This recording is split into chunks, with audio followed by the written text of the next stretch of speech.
2020 is going to be a big year for Ozzy Osbourne. We know this because he has a new album coming out February 21st via Epic Records, his first in about a decade, I believe, called Ordinary Man. The title track for the record features Elton John, and it is a beautiful ballad, and some would argue that it is a swan song for Ozzy. People feel like he's saying goodbye in some way.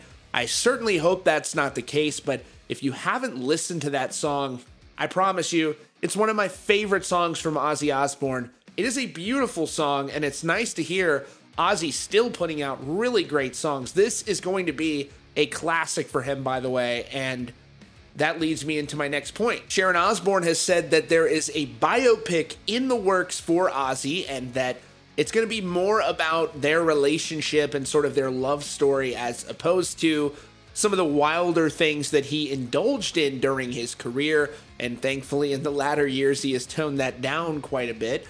But that is really what the main premise of the story is going to be.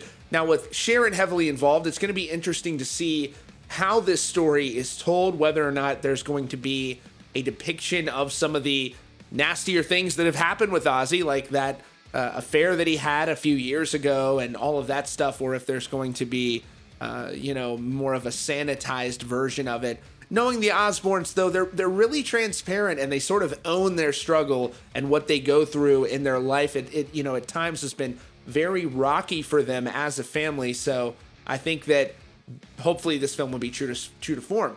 But in addition to that, Ozzy Osbourne has a documentary, which I love documentaries.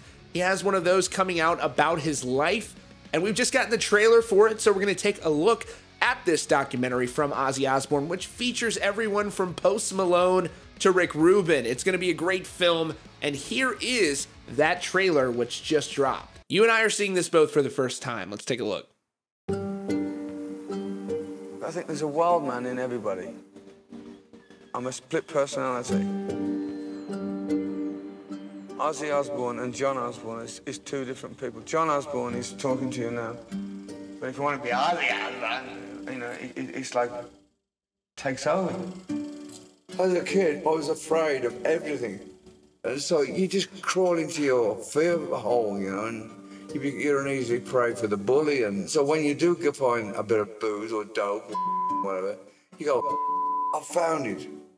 And then I could never get there again. Alcohol and dope, and being a class clown anyway, suddenly sums it all up, One of the things that I really like about this is that it doesn't seem like it's one of those cheaply made documentaries. It looks like they got pretty unprecedented access to Ozzy. I love this. I use the talent of making people feel somewhat entertained when I was goofing around. To take it on stage with my music, I suppose it's the same kind of a thing.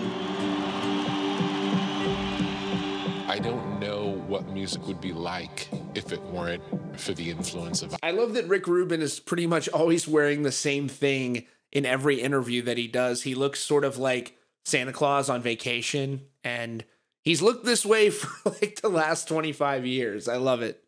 Ozzy changed everything. I mean, you can't say anyone's immortal, but I think that Ozzy's in that time on his own. I think Ozzy's music is timeless. Makes me cry and gives me the chills. It's just perfect. Dad is a kid from the streets who worked in factories. He's very much this working class. Jack is really turned around, by the way. I think that he went from this like punk kid that you saw that we were in our younger years on the Osbournes that we sort of grew up watching, and he's really turned into this really, really awesome dude. I love to see that. Blue-collar guy. The working class thing is key because you grew up with nothing and you do everything you can every day so you don't go back to nothing. It was all about escaping your reality to something better. He left one of the biggest rock bands in the world and became bigger, a credible artist on his own, finding great new talent, and then made it huge on TV. Nobody had done that. He is the most irresistible madman you will ever meet in your life. Interesting haircut. Love the fashion. He is the real Iron Man. The reason why I do what I do is because it's what everybody wants to do, but they ain't got the guts to.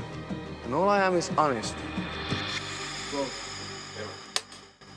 Ladies and gentlemen, I'm Ozzy Osbourne, the Prince of Darkness. Oh, I'm pumped for this. I am pumped for this. Oh my gosh. I am so stoked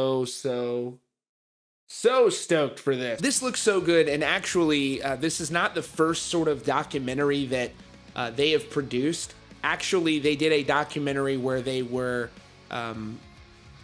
it was on Garth Brooks, actually, and they got unprecedented access to Garth Brooks' life, and they got to really see behind the scenes how he developed as an artist and his whole life. He talked about his personal life and everything, and it was like a two-part series, 2 hours each, and it was one of the best documentaries I've ever seen on a musician, and it was captivating stuff. So if it's even 10% of what that documentary was that came out back in December, then this is going to really be huge.